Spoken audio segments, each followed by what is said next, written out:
जगत गुरु श्रील प्रभुपाद की जय।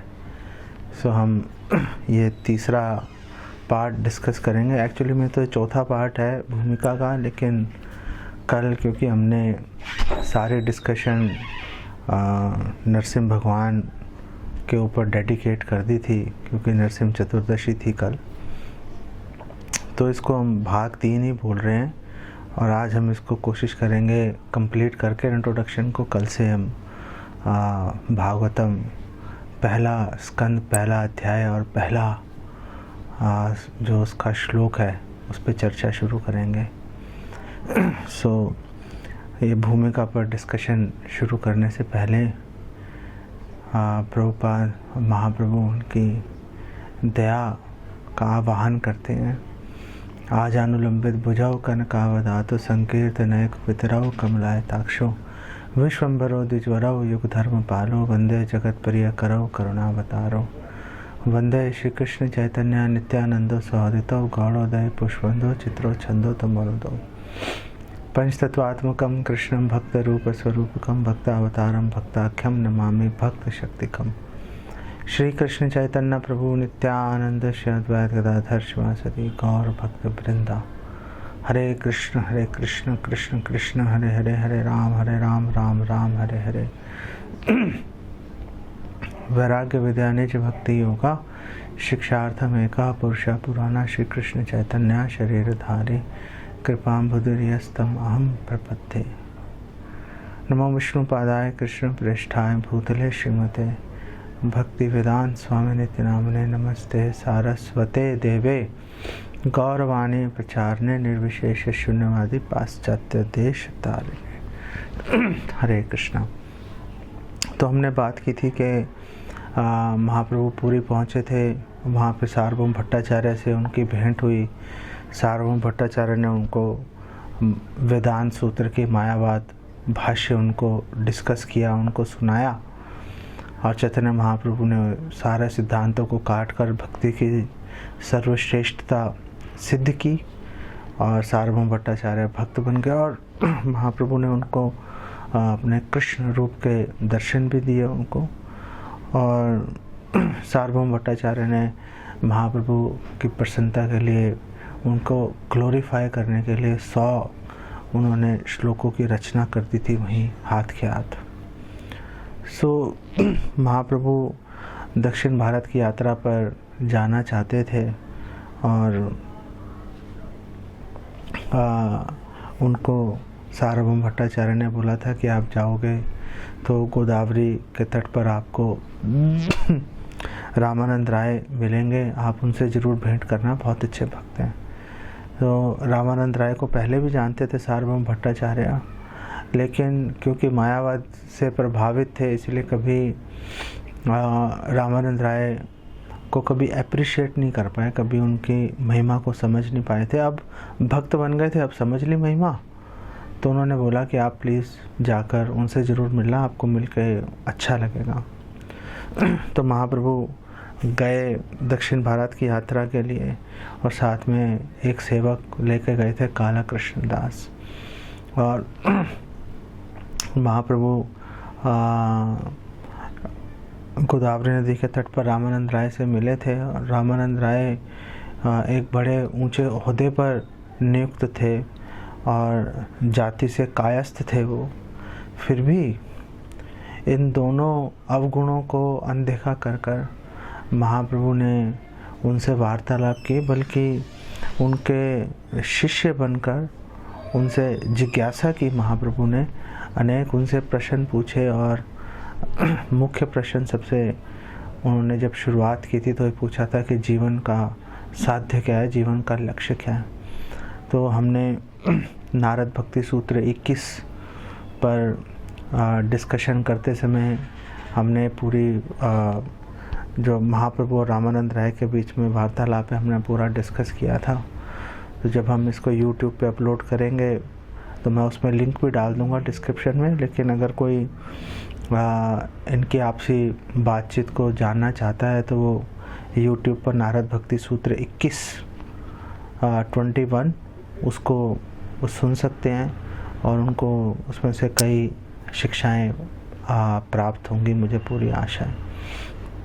तो उन्होंने डिस्कस किया और धीरे धीरे उनको और ऊंचे स्तर पर लेते चले गए। और इनफैक्ट रामानंद राय ने बोला महाप्रभु को कि इससे ऊपर कोई नहीं गया आज तक, किसी ने नहीं सोचा कि इससे ऊपर कुछ हो सकती है। आप पहले व्यक्ति हो जो पूछ रहे हैं कि कोई इससे भी ऊंचा चीज़ है तो बताओ।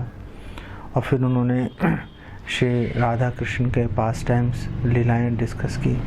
और एक स्थान पे तो महाप्रभु ने रामानंद राय का मुंह बंद कर दिया, बस करो भाई, अब मैं इसको और ज़्यादा नहीं सुन सकता, मेरा हृदय जो है वो इतना द्रवित हो गया कि फट ही जाएगा, अब आप रहने दो बस इसको। इसी तरह से कई दिनों तक उन्होंने आपस में चर्चाएं की थी। हमारे आचार्यों ने बड़ी दया करके इसको कहीं पे नोट नहीं किया, क्योंकि ऐसी जो डिस्कशंस हैं वो हम जैसे बद्ध जीवों के निमित्त नहीं है। इनफैक्ट चैतन्य चरितामृत अंतलीला में जब चैतन्य महाप्रभु कृष्णोन्माद में जब वो समुद्र को जमुना जी समझकर उसमें उन्होंने छलांग लगा दी थी और वो कई मील बहते चले गए थे और भुवनेश्वर में जाके मछुआरे ने उनको पकड़ लिया था जाल में और उनको भूत समझ रहा था, सारे उनके अंग निकल गए थे।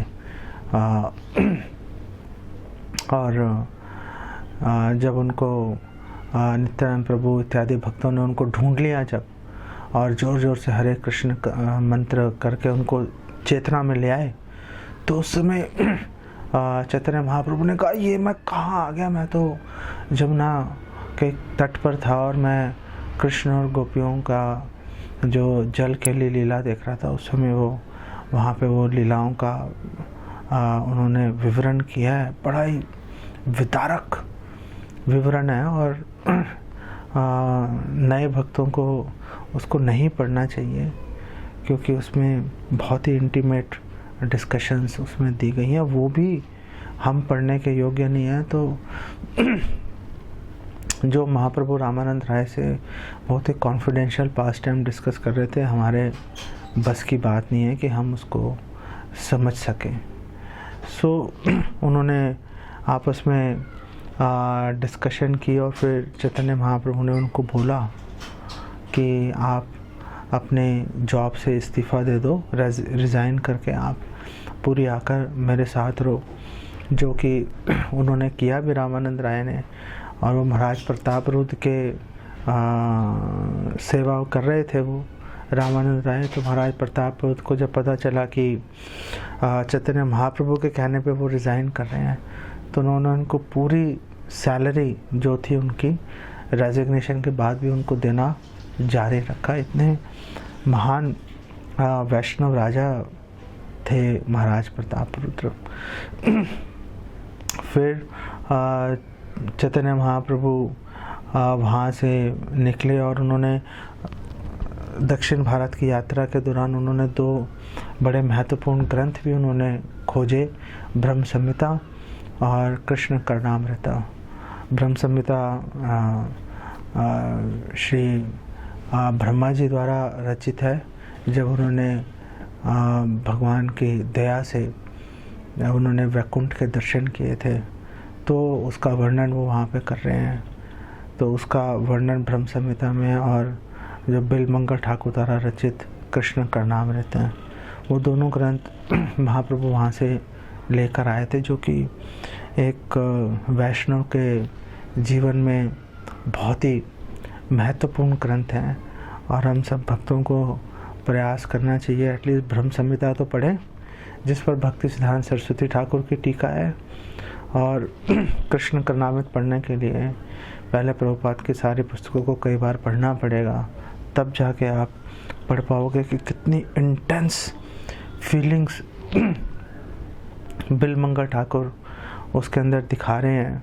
और हमारे आचार्यों ने जो टीकाएं दी हैं उसके ऊपर, वो टीकाएं पढ़ के तो होश उड़ जाते हैं। ऐसी टीकाएं हमारे आचार्यों ने दे रखी हैं और बहुत ही डीप उसके मीनिंग्स उसके निकाल रखे हैं। जो पहला ही श्लोक है जिसमें कि बिलमंगल ठाकुर चिंतामणि सोमगिरी और कृष्ण रूपी अपने गुरुओं को प्रणाम कर रहे हैं।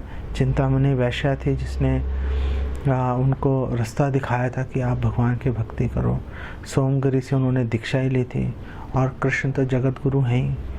तो इस पहले श्लोक के ही हमारे आचार्य कई विभिन्न उसके जो है टीकाएँ, कई विभिन्न अर्थ बता रहे हैं, जो उसको बार बार पढ़ने से भी मन कभी भरता नहीं है।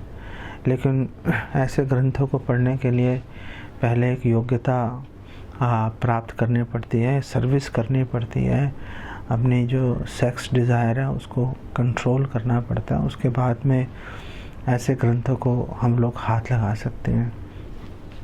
तो चैतन्य महाप्रभु जब वहाँ से वापस आ रहे थे दक्षिण भारत से, तो महाराष्ट्र होते हुए थे और वहाँ पे वो तुकाराम जी से मिले और तुकाराम जी को उन्होंने दीक्षा दिया चैतन्य महाप्रभु ने। और दीक्षा के बाद तो तुकाराम जी ने पूरे महाराष्ट्र को संकीर्तन आंदोलन में डुबो दिया। और आज भी तुकाराम जी ने जो भजन रचे, वो भजन आज भी पूरे महाराष्ट्र में बहुत ही भक्ति भाव से लोग गाते हैं। और फिर श्रील प्रभुपाद पुरी में महाराज प्रताप रुद्र के ऊपर चैतन्य महाप्रभु ने जो दया की उसका विवरण दे रहे हैं कि किस प्रकार महाराज प्रताप रुद्र मिलना चाहते थे चैतन्य महाप्रभु से, लेकिन चैतन्य महाप्रभु मना कर रहे थे। बार बार रामानंद राय और सार्वभौम भट्टाचार्य को कह रहे थे मुझे मिलवाओ, मेरा जीवन व्यर्थ होता जा रहा है उनसे मिले बिना। लेकिन चैतन्य महाप्रभु ने उनको अल्टीमेटम दे दिया था कि अगर आप बार बार मुझे बोलोगे ये विषय राजा से मिलने के लिए, तो मैं यहाँ से पूरी छोड़ के चला जाऊँगा मैं। उसके बाद तो सब लोग शांत हो गए। लेकिन क्योंकि रामानंद राय बहुत ही एक्सपर्ट राजनीतिज्ञ थे और सार्वभौम भट्टाचार्य भी बहुत एक्सपर्ट थे, तो उन्होंने बड़ी ट्रिक्स लगा लोगों के। फाइनली उन्होंने पहले तो महाप्रभु का बहिर्वास उनको गिफ्ट में पहुंचाया कि भैया ये रखो और उससे अपने जीवन रक्षा करते रहो। और फिर उन्होंने प्रताप रुद्र के जो लड़का है उसको महाप्रभु से मिलवा दिया और उसको मिलके महाप्रभु बहुत प्रसन्न हुए, क्योंकि वो भी देखने में बहुत सुंदर था, श्याम वर्ण का था। और उसको देख के महाप्रभु को एकदम भगवान कृष्ण का स्मरण हो गया था। तो महाप्रभु ने उसको आलिंगन किया था उस बच्चे को। और फाइनली सार्वभौम भट्टाचार्य और रामानंद राय की दया से जब उन्होंने नियोजित किया महाराज प्रताप रुद्र को रथ यात्रा में जो है झाड़ू लगाने के लिए, बस उससे काम हो गया। पहले महाप्रभु ने महाराज प्रताप रुद्र को दिव्य दृष्टि दी, जिससे उसने देख लिया कि महाप्रभु सारे जितने भी कीर्तनिया ग्रुप हैं, और बहुत सारे ग्रुप थे, 21 ग्रुप थे, उसके अंदर एक साथ सभी 21 ग्रुप्स में महाप्रभु नृत्य कर रहे हैं। यह दृश्य वो देख पाया। और फिर महाप्रभु जब रथ यात्रा के दौरान महाप्रभु विश्राम कर रहे थे एक बगीचे में, तो बहुत ही साधारण वस्त्र पहनकर महाराज प्रताप रुद्र गए और उन्होंने चैतन्य महाप्रभु की चरण सेवा की और भागवतम के श्लोक गा रहे थे। तो चैतन्य महाप्रभु बहुत खुश हुए और उनको आलिंगन कर लिया कि अरे तुमने मुझे कृष्ण स्मरण कराया, मैं तुम्हारा ऋण कैसे उतारूंगा। तो महाप्रभु सब कुछ जानते हैं कि यह कौन है, फिर भी महाप्रभु ने उनको एक साधारण व्यक्ति की तरह उनके साथ व्यवहार करके उनको गले लगाया और उनको अपनी कृपा प्रदान की। महाराज प्रताप रुद्र का बस एक ही क्वालिफिकेशन थी कि वो चैतन्य महाप्रभु से सीधे जाकर मिलने की कोशिश नहीं की, बल्कि वो हमेशा भक्तों पर आश्रित रहा। और भक्तों पर आश्रित रहने के कारण ही उसको ये लाभ मिला कि उसको भगवान के दर्शन भी मिले और भगवान का आलिंगन भी उसको प्राप्त हो गया। चैतन्य महाप्रभु जितना भी टाइम पूरी में रहे, हमेशा रथ यात्रा, जगन्नाथ रथ यात्रा बहुत उत्साह से सेलिब्रेट करते थे महाप्रभु। और रथ यात्रा से पहले गुंडीचा मंदिर मार्जन करते थे, सारा अच्छे से पूरा साफ करते थे गुंडीचा मंदिर को, और पूरे रास्ते में नृत्य करते थे। बंगाल से हज़ारों भक्त जो हैं, अद्वैताचार्य, शिवानंद सेन, इनकी अगुवाई में, इनके नेतृत्व में सारे भक्त आते थे और 4 महीने वहाँ पर सारे भक्त रहते थे। सो इस तरह से महाप्रभु पूरा टाइम महाप्रभु ने ऐसे ही जगन्नाथपुरी में बताया। और फिर महाप्रभु ने इच्छा प्रकट की थी वृंदावन जाने की, और महाप्रभु वृंदावन गए थे तो साथ में एक सेवक भी था उनके, बलभद्र भट्टाचार्य, और एक सेवक के साथ में महाप्रभु गए थे। और महाप्रभु वृंदावन गए। वृंदावन में अनेक महाप्रभु ने लीलाएं कि वहाँ के जो वृक्ष हैं और जो पशु पक्षी हैं उनसे लिपट के खूब महाप्रभु ने भावों का भाव प्रकट किए। और वो सभी भी पशु पक्षी वृक्ष वो दोबारा अपने पुराने मित्र से मिलके बहुत खुश थे। ऐसा श्रील प्रभुपाद इस इंट्रोडक्शन में सूचना दे रहे हैं।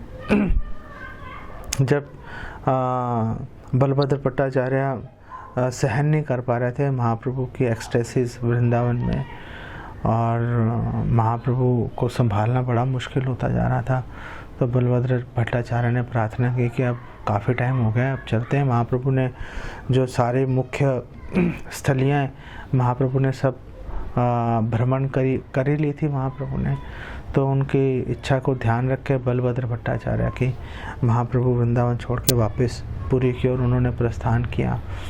तो रास्ते में प्रयाग में ठहरे महाप्रभु, और वहाँ पे उनको रूपा गोस्वामी और अनुपम से भेंट हुई थी।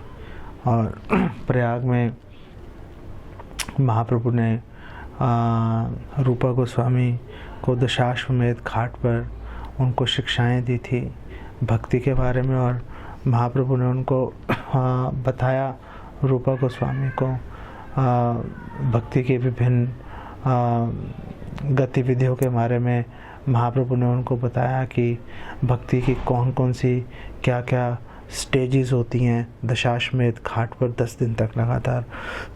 और महाप्रभु ने उनको ये बताया कि भक्ति लता के बारे में बताया कि भक्ति लता कैसे भगवत धाम तक जा सकती है और भगवान के चरण कमलों का आश्रय ले सकती है और कृष्ण प्रेम रूपी फल उसमें उग सकता है। और महाप्रभु ने बताया कि कैसे इस भक्ति लता की रक्षा करनी है, खरपतवारों से भी, वैष्णव अपराधों से भी इसकी रक्षा करना कितना महत्वपूर्ण है। और महाप्रभु ने बताया कि मोक्ष से ऊपर जो 5 रस हैं भक्ति के, शांत, दास्य, साख्य, वात्सल्य और माधुर्य, उसके बारे में महाप्रभु ने उनको पूर्ण ज्ञान दिया। और महाप्रभु ने उनको आज्ञा दी थी कि आप वृंदावन जाओ और वृंदावन जाके जो भी लुप्त लीला स्थलियाँ हैं, भगवान के विग्रह हैं, आप उसको खोजो, उसको पुनः स्थापित करो, और जो भी मैंने आपको शिक्षाएं दी हैं उसके आधार पर आप विभिन्न ग्रंथों की रचना करो। फिर महाप्रभु वाराणसी में आए, और वाराणसी जो बनारस है बेसिकली, वहाँ पर महाप्रभु ठहरे थे। और वहाँ पर महाप्रभु के जो भक्त हैं उधर मिले थे, तपन मिश्रा, चंद्रशेखर आचार्य और एक महाराष्ट्रीय ब्राह्मण भी थे। तो ये सारे बड़े दुखी थे बेसिकली कि ये जो मायावादी सन्यासी हैं प्रकाशानंद सरस्वती के नेतृत्व में, वो किस प्रकार से महाप्रभु का अपमान कर रहे हैं। और वो कह रहे हैं कि वैसे तो इसने केशव भारती से संन्यास लिया है जो कि बहुत ही उच्च है, लेकिन ये क्या भावुक लोगों की तरह 24 घंटे नाचता गाता रहता है, ये इसको शोभा नहीं देता। तो ये सुनकर महाप्रभु की आलोचना सुन के सारे भक्त दुखी थे, तो उनके दुख को शांत करने के लिए महाप्रभु ने उनसे मिलना एक्सेप्ट कर लिया। जबकि महाप्रभु मायावादियों से बिल्कुल मिलकर खुश नहीं थे, लेकिन उनसे मिलना एक्सेप्ट कर लिया अपने भक्तों के लिए। तो एक मीटिंग सेट हो गई। जितने भी मायावादी सन्यासी हैं वो आए और एक बड़े मंच पर आकर वहाँ पर बैठ गए। और इधर चैतन्य महाप्रभु, जहाँ पे वो सब लोग अपने पैर धो रहे थे, चैतन्य महाप्रभु उस स्थान पर आकर बैठे और अपने शरीर से, चैतन्य महाप्रभु के शरीर से करोड़ों सूर्यों का प्रकाश निकल रहा था। उसको देख के प्रकाशानंद सरस्वती और सारे सन्यासी मुग्ध हो गए। और प्रकाशानंद सरस्वती नीचे आए और महाप्रभु का हाथ पकड़ उनको सम्मान सहित ले गए थे मंच के ऊपर, और उनको बोला आप हमारे साथ बैठो और हमारे साथ में आप वार्तालाप करो। चैतन्य महाप्रभु से उन्होंने पूछा था, ये मायावादी ऐसे क्यों हैं, हरे कृष्ण क्यों नहीं ले रहे, नाम क्यों नहीं ले रहे? तो चैतन्य महाप्रभु ने कहा कि ये जो मायावादी हैं बेसिकली कृष्ण अपराधी हैं, इसीलिए ये लोग ब्रह्म, आत्मा, चैतन्य ये नाम तो ले लेंगे, लेकिन कृष्ण का नाम ये लोग कभी भी ले नहीं पाएंगे।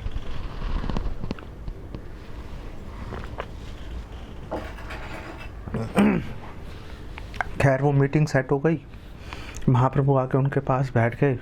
तो अब जो प्रकाशानंद सरस्वती ने महाप्रभु से पूछा, अच्छा आप ये बात बताओ, बाकी सारी बातें सही हैं, आप मुझे ये बताओ कि आप वेदांत क्यों नहीं पढ़ रहे हैं?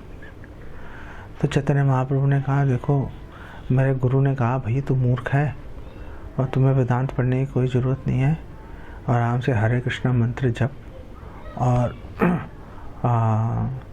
बस इसी से तुम्हें सिद्धि मिल जाएगी। तो उन्होंने कहा चलो हरे कृष्ण मंत्र जप करना एक बात है, आप तो एक पागल व्यक्ति की तरह नाच रहे हो, गा रहे हो। तो महाप्रभु ने कहा वेल, जब मैंने जपना शुरू किया तो मुझ में ये पागलों की तरह के लक्षण ही आ गए मेरे अंदर। तो आप तो क्या बाद में परेशान हो गए, मैं खुद ही परेशान हो गया था, ये क्या हो रहा है। तो मैं गया था वापस अपने गुरु के पास, उनको बोला ये कैसा मंत्र है, इसको जप रहा हूँ, मेरे को होश ही नहीं रह रहा, अपने पे कोई नियंत्रण नहीं ख़त्म हो जा रहा है। तो महाप्रभु ने बोला कि मेरे गुरु ने बोला वेरी गुड, ये बहुत अच्छा है, बस ये इसका मतलब तुम सही तरह से चल रहे हो, बस ऐसे ही करते रहो, ऐसे ही करने से तुम्हें सारी सिद्धि मिल जाएगी, कोई चेंज लाने की ज़रूरत नहीं है। तो प्रकाशानंद सरस्वती ने बोला चलो आप जप करते रहो, लेकिन साथ में वेदांत भी पढ़ लो भाई, वेदांत पढ़ने में आपको क्या हर्ज है, इसमें कौन सी प्रॉब्लम है। तो चैतन्य महाप्रभु ने देखो पहली बात तो ये है कि कलयुग का धर्म है हरि नाम संकीर्तन, और उन्होंने एक श्लोक उन्होंने कोट किया, हरे नाम केवलम कलो नास्तेव नास्तेव नास्तेव गतिर अन्यथा, कि कलयुग में केवल हरि का नाम, केवल हरि का नाम और केवल हरि का नाम यही जपना चाहिए, इसके अतिरिक्त इस कलयुग में कोई गति नहीं है, नहीं है, नहीं है। बोले मैं तो इसलिए जप रहा हूँ। और जहाँ तक वेदांत की बात है तो उन्होंने बोला देखो वेदांत तो ऐसा है, वेदांत के ऊपर मैं अगर आपकी अनुमति हो तो कुछ बोलूँ। सारे मायावादी सन्यासी खुश हो गए, देखो ये अनुमति मांग रहे हैं हमसे। तो उन्होंने बोला हाँ बोलो, हम बुरा नहीं मानेंगे, आप बोलो जो भी बोलना है। उन्होंने कहा देखो उपनिषद जो है बेसिकली भगवान की वाणी है उपनिषद, और उपनिषद क्योंकि भगवान की वाणी है इसीलिए दिव्य है।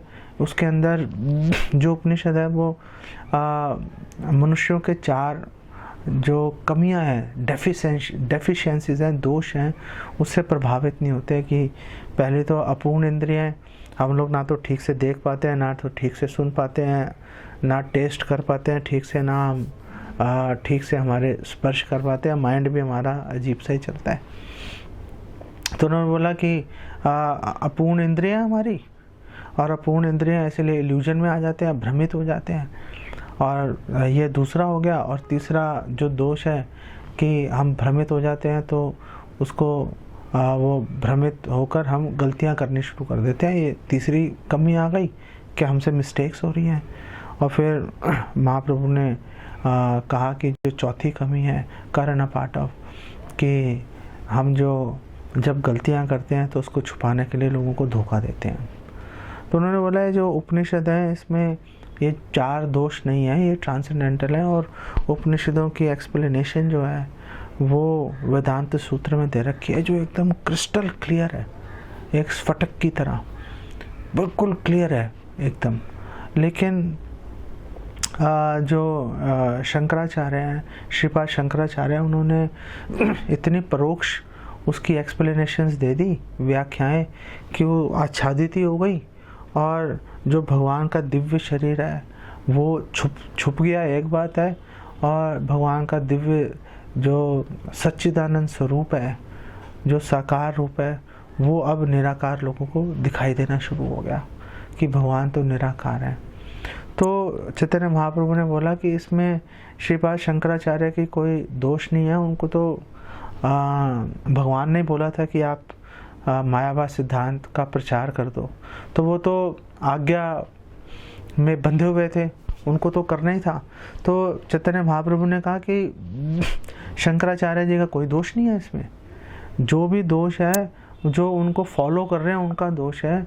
चलो, उन्होंने तो उनको तो आज्ञा मिली थी, उन्होंने अपना कर्तव्य निभा दिया, भगवान की आज्ञा पूरी कर दी। आपको कौन सी आज्ञा दे रखी है कि भाई तुम उसका फॉलो करो। तो उन्होंने बोला कि क्योंकि हम लोग उन अपरोक्ष, उन इनडायरेक्ट व्याख्याओं की जो पढ़ता है और उनको पढ़ के वो निराकार की ओर आकर्षित हो जाता है, इसीलिए उसका सर्वनाश हो जाता है। मायावादी भाष्य सुन ले है सर्वनाश। और फिर चैतन्य महाप्रभु ने वो सारे लॉजिक दिए जो उन्होंने सार्वभौम भट्टाचार्य को दिए थे। वो सारे लॉजिक सुन के उनकी आंखें खुल गई। जो जितने भी मायावादी सन्यासी थे, प्रकाशानंद सरस्वती और उनके अनुयायी, और प्रकाशानंद सरस्वती ने बोला कि आप तो स्वयं ही मूर्तिमान वेद दिखाई दे रहे हो हमें, आपको इतनी नॉलेज आपको कहाँ से आ गई। और उन्होंने सब लोगों ने चैतन्य महाप्रभु की शरण ले ली और पूरा वाराणसी डिवोटी बन गया। हजारों लोग हरे कृष्ण महामंत्र का जप करके जोर जोर से उन्मादियों की तरह उन्होंने नाचना शुरू कर दिया। और इसी दौरान जब महाप्रभु वाराणसी में थे तो वहाँ पर साकर मलिक आकर मिले थे, जो सनातन गोस्वामी है बेसिकली। और साकर जो सनातन गोस्वामी है बड़ी मुश्किल से नवाब हुसैन से पीछा छुड़ा के वो जेलर को उन्होंने रिश्वत भी दी। और अपने एक नौकर था ईशान के साथ, वो एक जगह तक पहुँचे थे और वहाँ पे डाकुओं के उसमें सराय में ठहर के वो सारी सोने की मुद्राएं जितनी भी ईशान के पास थी उसको दे के बड़ी मुश्किल से जान बचा के भागे थे वहाँ से वो। और वाराणसी पहुँचे तो वाराणसी में चैतन्य महाप्रभु से वो मिले थे चंद्रशेखर आचार्य के यहाँ पर। और महाप्रभु ने उनको वाराणसी में 2 महीने तक लगातार उनको शिक्षाएं प्रदान की। और महाप्रभु ने उनको मुख्यतः इन विषयों के बारे में बताया। पहले तो उन्होंने भक्ति के नियमों के बारे में बताया कि भक्ति है क्या, और फिर महाप्रभु ने बताया जीव का स्वरूप क्या है। और महाप्रभु ने एक्सप्लेन किया जीव स्वरूप है कृष्ण नित्य दास। ये जीव है वो भगवान कृष्ण का सेवक है और भगवान कृष्ण से भिन्न भी है और अभिन्न भी है। उनको अचिंत्य भेदाभेद तत्व उनको बताया कि भगवान का अंश होने के कारण भगवान से अभिन्न है, क्योंकि उसमें सारे वो गुण हैं जो भगवान के अंदर है, वो सारे गुण जीव के अंदर हैं, लेकिन मात्रा बहुत कम है। जैसे एक सोने की अंगूठी और सोने की खान है, उन दोनों में मात्रा में कितना फ़र्क है, गुण सेम चलते हैं। ऐसे ही जो जीव है वो भगवान के साथ भिन्न भी है और अभिन्न भी है। और फिर उन्होंने आगे उनको बताया कि आखिर जो जीव है उसकी बद्धावस्था का कारण क्या है, कि जीव आखिर बद्ध कैसे हो गया इस भौतिक संसार में आके। कृष्ण बहिर्मुख है भोग वांछा करी, निकटस्थ माया तारे झपटिया धरी। कि जब जीव भगवान से विमुख होकर इच्छा द्वेष समुत्थेन सर्गे यान्ति परंतपा, भगवान कृष्ण भगवद गीता में भी कह रहे हैं कि जैसे ही जीव के अंदर भगवान कृष्ण से विमुख होकर भोग करने की इच्छा आती है, बस वैसे ही माया पास खड़ी होती है, उसको पकड़ लेती है, बुद्ध जीव बद्ध हो जाता है। आगे चैतन्य महाप्रभु ने उनको बताया कि जीव का भगवान के साथ नित्य संबंध क्या है, उसके बारे में व्याख्या की। और फिर उन्होंने भगवान की दिव्य स्थिति की बारे में उनको जानकारी दी कि भगवान किस प्रकार से दिव्य हैं, भगवान की क्या पोजीशन है। और फिर उन्होंने भगवान के विभिन्न विस्तारों की वर्णन किया, युगावतार, लीला अवतार इत्यादि, गुणावतार, सारे अवतारों का उन्होंने चैतन्य महाप्रभु ने वर्णन किया। तो काफ़ी विस्तार से वर्णन किया, लेकिन है दिग्दर्शनी, एक सिनॉप्सिस है, क्योंकि पूरा वर्णन करना अद्वैतम अच्युतम अनादिम अनंत रूपम, भगवान के अनादि अनंत भगवान के रूप है, पूरा वर्णन करना किसी के बस की बात नहीं है। तो महाप्रभु ने बोला कि मैं सिनॉप्सिस दे रहा हूँ भाई, आपको थोड़ा सा आपको संकेत दे रहा हूँ, बाकी तुम जाके उसको डिटेल में एक्सप्लेन करते रहना। और फिर महाप्रभु ने बताया कि भगवान जो है वो कैसे पूरे ब्रह्मांड पर वो नियंत्रण करते हैं, जो देवी देवता हैं कैसे भगवान के दास हैं, एम्पावर्ड सर्वेंट्स हैं, और भगवान की वो सेवा करते हैं, सूर्य चंद्र ब्रह्मा शिव इत्यादि सभी देवी देवता। और फिर उन्होंने चैतन्य महाप्रभु ने वैकुंठ की प्रकृति के बारे में बताया कि एक वैकुंठ है क्या। और फिर उन्होंने भक्ति के बारे में भी उनको और भक्ति की महिमा के बारे में बताया, और उनको बताया कि भक्ति के जो विभिन्न स्टेजेस क्या होती हैं, शांत, दास्य, साख्य, वात्सल्य, माधुर्य। और फिर उन्होंने नियम निषेध की उनको एक्सप्लेनेशन दिया कि भक्ति में अगर आगे बढ़ना है तो क्या क्या नियमों को और क्या नियम कानून को फॉलो करना चाहिए, क्या डूज हैं क्या डोंट्स हैं, उन्होंने बताया। और ये जो डूज डोंट्स हैं, ये जो यम नियम है, क्या करना है क्या नहीं करना, ये हमें कोई बंधन में डालने के लिए नहीं है, बल्कि हमें और तेज़ी से भक्ति में प्रगति करने के लिए, जिससे जिस तरह एक कार में ब्रेक होती है, अगर एक कार में ब्रेक नहीं हो, आप उसको ज़्यादा तेज़ नहीं चलाओगे, क्योंकि मौका पड़ने पर उसको रोक तो सकते नहीं, तो 2 किलोमीटर की रफ्तार पे चलाओगे या धक्का मार कर लेके जाओगे उसको। लेकिन अगर गाड़ी में ब्रेक पूरी तरह से है तो आप चाहे उसको 100 किलोमीटर पे भगाओ, आपको कोई टेंशन नहीं है। तो उसी तरह से जो नियम कानून होते हैं कि जैसे 4 हमारे मुख्य नियम है, श्रील प्रभुपाद ने बताया था कि आप मांस, मच्छी इत्यादि आप मांसाहार मत करो, जुआ मत खेलो, व्यभिचार मत करो, और चौथा कौन सा है, जुआ मत खेलो, परस्त्री गमन मत करो, व्यभिचार मत करो और नशा मत करो।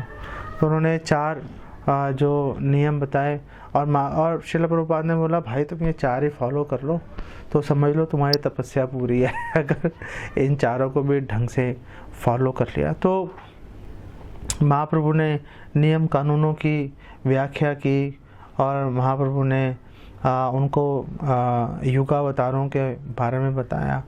और फिर चैतन्य महाप्रभु जब युगावतारों के बारे में बता रहे थे, और बता रहे थे कि कैसे शास्त्रों के आधार पर आप उन युगावतारों को पहचान सकते हो। और कलयुग के जब युगावतारों की बात कर रहे थे तो चैतन्य महाप्रभु ने वो फेमस श्लोक बोला 11.5-32, कृष्ण वर्णम तुषा कृष्णम सांगोपांगास्त्र पार्षदम यज्ञ संकीर्तना प्राय यजंती ही सुमेधशा, कि जो कलयुग में जो भगवान का अवतार होगा वो कृष्ण वर्णम, हमेशा भगवान कृष्ण का वर्णन करेगा वो, और त्विषा अकृष्णम, लेकिन उनकी जो चमड़ी है वो अकृष्ण मतलब गोरी होगी, और उनके जो अस्त्र हैं उनके पार्षद होंगे, और वो जितने भी समझदार लोग हैं, जितने भी लोग हैं, उनको यजंती ही सुमेधशा, उनको वो हरे कृष्ण महामंत्र के जप में लगाएगा। और हम सबको पता है, जब सनातन गोस्वामी ने ये बात सुनी तो सनातन गोस्वामी ने बोला, अच्छा ये आपने बड़ी इंटरेस्टिंग बात बताई। तो आपके हिसाब से ये जो आप ये जो श्लोक बता रहे हो भागवतम का, ये कौन होगा आपके हिसाब से? अब सबको पता है वो खुद चैतन्य महाप्रभु ही हैं। और चैतन्य महाप्रभु ने कहा, यार तुम ये क्या उल्टी सीधी बातें मेरे साथ करते रहते हो। और चैतन्य महाप्रभु ने क्वेश्चन को बेसिकली डॉच कर दिया उसका उत्तर दे दिया। और चैतन्य महाप्रभु ने आगे उनको जो भी शिक्षाएं देनी थी वो शिक्षाएं देके उसको कंप्लीट किया। और चैतन्य महाप्रभु ने कहा कि आप जाके अब ग्रंथ लिखो, मैंने पूरा ब्रज तुम्हारे परिवार को मैंने तुम्हारे सुपुर्द कर दिया है, अब तुम जाके उसकी देखभाल करो। और रूपा गोस्वामी, सनातन गोस्वामी के माध्यम से चैतन्य महाप्रभु ने ये भी हमें सिद्धांत प्रस्तुत किया कि किस प्रकार विरह में सेवा करना भगवान के साथ रहकर सेवा करने से अधिक श्रेष्ठ है। ये महाप्रभु ने स्थापित किया। और महाप्रभु जब वहाँ पर थे प्रयाग में, जब महाप्रभु थे, एक बात मैं बीच में बताना भूल गया था, ये प्रयाग में जब महाप्रभु थे तो वहाँ पर वो वल्लभ भट्ट से भी मिले थे, जो वल्लभाचार्य नहीं है, श्रीनाथ जी वाले, नाथ द्वारा वाले, जिन्होंने वहाँ पे श्रीनाथ जी के विग्रह स्थापित किए। श्रीनाथ जी विग्रह बेसिकली गोपाल विग्रह हैं, हमारे माधवेंद्र पुरी वाले विग्रह हैं ये, जिन चंदन यात्रा जिनके लिए शुरू हुई थी बेसिकली। तो जो वल्लभ भट्ट जी हैं वो जमुना जी के उस तरफ, नदी के उस तरफ रहते थे, वो अड़ाइल नामक जगह पे। अब महाप्रभु गए थे, रास्ते में बड़ी प्रॉब्लम खड़ी हो गई, महाप्रभु भावावेश में आ गए थे, बड़ी मुश्किल से उनको पकड़ के उनको शांत किया था। तो ये सारे डिस्कशंस करने के बाद, उसके बाद लास्ट में श्रील प्रभुपाद ने महाप्रभु की जो शिक्षाएं हैं, जो 8 प्रमुख श्लोक हैं जिनको हम शिक्षाष्टक कहते हैं, फिर महाप्रभु ने वो लिस्ट डाउन किए। और वो श्लोक लिस्ट डाउन करने के बाद अब श्रील प्रभुपाद जो है वो अब शुरू कर रहे हैं भागवतम के ऊपर डिस्कशन। तो कल हम भागवतम 1 पे हम लोग चर्चा करेंगे।